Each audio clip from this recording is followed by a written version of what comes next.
ಬೆಳಗಾವಿಯಲ್ಲಿ ಎಂಇಎಸ್ ವಿರುದ್ಧ ಕರವೇ ಪ್ರತಿಭಟನೆ ನಡೆಸ್ತಾ ಇದೆ. ಕರವೇ ಮುಖಂಡ ಪ್ರವೀಣ್ ಶೆಟ್ಟಿ ಬಣ ಪ್ರತಿಭಟನೆಯನ್ನ ನಡೆಸ್ತಾ ಇದೆ. ಬೆಳಗಾವಿಯಲ್ಲಿ ಎಂಇಎಸ್ ವಿರುದ್ಧ ಕರವೇ ಪ್ರತಿಭಟಿಸ್ತಾ ಇದೆ. ಕರವೇ ಮುಖಂಡ ಪ್ರವೀಣ್ ಶೆಟ್ಟಿ ಬಣ ಪ್ರೊಟೆಸ್ಟ್ ಅನ್ನ ಮಾಡ್ತಾ ಇದೆ. ಚೆನ್ನಮ್ಮ ಸರ್ಕಲ್ ಬಳಿ ಪ್ರತಿಭಟನೆ ಮಾಡಿದೆ ಕರವೇ ಕಾರ್ಯಕರ್ತರನ್ನ ಪೊಲೀಸರು ವಶಕ್ಕೆ ಪಡ್ಕೊಂಡಿದ್ದಾರೆ. ಪ್ರವೀಣ್ ಶೆಟ್ಟಿ ಸೇರಿದಂತೆ ಕರವೇ ಕಾರ್ಯಕರ್ತರನ್ನ ಪೊಲೀಸರು ತಮ್ಮ ವಶಕ್ಕೆ ಪಡ್ಕೊಂಡಿದ್ದಾರೆ. ಎಂಇಎಸ್ ವಿರುದ್ಧ ಘೋಷಣೆಯನ್ನ ಕೂಗಿ ಕರವೇ ಆಕ್ರೋಶವನ್ನ ವ್ಯಕ್ತಪಡಿಸ್ತಾ ಇತ್ತು. ಕಾರ್ಯಕರ್ತರು ಹಾಗೆ ಪೊಲೀಸರ ನಡುವೆ ತಳ್ಳಾಟ ನೂಕಾಟ ನಡೆದಿದೆ. ಕರವೇ ಕಾರ್ಯಕರ್ತರನ್ನ ಪೊಲೀಸರು ತಮ್ಮ ವಶಕ್ಕೆ ಪಡ್ಕೊಂಡಿದ್ದಾರೆ. ಬೆಳಗಾವಿಯಲ್ಲಿ ಎಂಇಎಸ್ ವಿರುದ್ಧ ಕರವೇ ಪ್ರತಿಭಟಿಸ್ತಾ ಇದೆ. ಮಹಾರಾಷ್ಟ್ರದ ಪುಂಡ್ರು ಕನ್ನಡಿಗರ ವಿರುದ್ಧ ನಡೆಸಿದಂತ ಹಲ್ಲೆ ಪ್ರಕರಣವನ್ನು ಖಂಡಿಸಿ ದೃಶ್ಯಗಳಲ್ಲಿ ಗಮನಿಸ್ತಾ ಇದ್ದೀವಿ. ಕರವೇ ಮುಖಂಡ ಪ್ರವೀಣ್ ಶೆಟ್ಟಿ ಬಣ ಪ್ರತಿಭಟಿಸ್ತಾ ಇದೆ. 2025 ಮಹಾಶಿವರಾತ್ರಿಗೆ ಸ್ವಾಗತ. ಈ ರಾತ್ರಿಯನ್ನ ಧ್ಯಾನದಲ್ಲಿ ತನ್ಮಯರಾಗುವ ಅನುಭವವಾಗಿಸಲಿದ್ದೀವಿ. ಸಂಗೀತ, ನೃತ್ಯ, ಧ್ಯಾನ ಮತ್ತು ಉತ್ಸವಗಳಿಂದ ಕೂಡಿದ ರಾತ್ರಿ. ಇದು ನನ್ನ ಹಾರೈಕೆ ಮತ್ತು ಆಶೀರ್ವಾದ. ಇದು ಕೇವಲ ಜಾಗರಣೆಯ ರಾತ್ರಿಯಾಗದೆ ನಿಜ ಜಾಗೃತಿಯ ರಾತ್ರಿಯಾಗಬೇಕು. ಎಲ್ಲಕ್ಕಿಂತ ಹೆಚ್ಚಾಗಿ ಈ ಮಹಾಶಿವರಾತ್ರಿಯಂದು ಶಿವನ ಸಂಘದಲ್ಲಿರಿ.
ಕಂಡಕ್ಟರ್ ಮೇಲೆ ಮಾಡಿರುವಂತಹ ದಾಳಿ ಹಾಕಿರುವಂತಹ ಪೋಸ್ಕೋ ಕಾಯ್ದೆ ಇದು ಬರೀ ಕೆಎಸ್ಆರ್ಟಿಸಿ ಕಂಡಕ್ಟರ್ ಹಾಕಿರುವಂತದ್ದಲ್ಲ, ಇಡೀ ಕನ್ನಡಿಗರ ಮೇಲೆ ದಾಳಿ ಮಾಡಿರುವಂತಹದ್ದು.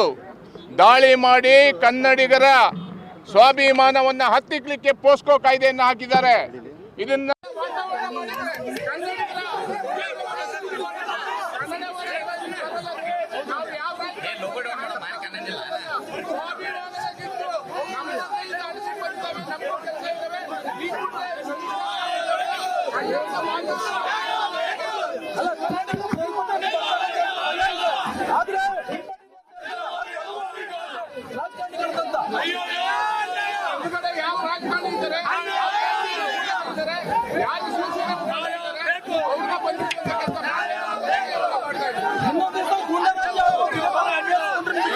ಕೆಎಸ್ಆರ್ಟಿಸಿ ಕಂಡಕ್ಟರ್ ಮೇಲೆ ಮಾಡಿರುವಂತಹ ದಾಳಿ ಹಾಕಿರುವಂತಹ ಪೋಸ್ಕೋ ಕಾಯ್ದೆ ಇದು ಬರೀ ಕೆಎಸ್ಆರ್ಟಿಸಿ ಕಂಡಕ್ಟರ್ ಹಾಕಿರುವಂತದ್ದಲ್ಲ, ಇಡೀ ಕನ್ನಡಿಗರ ಮೇಲೆ ದಾಳಿ ಮಾಡಿರುವಂತಹದ್ದು. ದಾಳಿ ಮಾಡಿ ಕನ್ನಡಿಗರ ಸ್ವಾಭಿಮಾನವನ್ನ ಹತ್ತಿಕ್ಲಿಕ್ಕೆ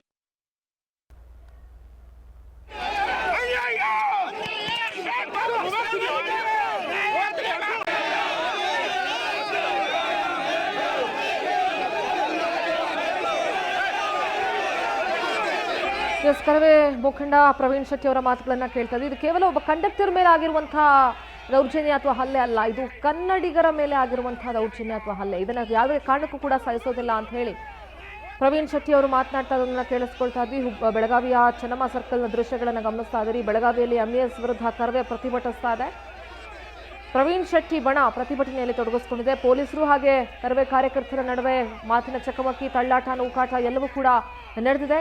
ಕಾರ್ಯಕರ್ತರನ್ನ ಪೊಲೀಸರು ತಮ್ಮ ವಶಕ್ಕೆ ಕೂಡ ಪಡ್ಕೊಂಡಿದ್ದಾರೆ.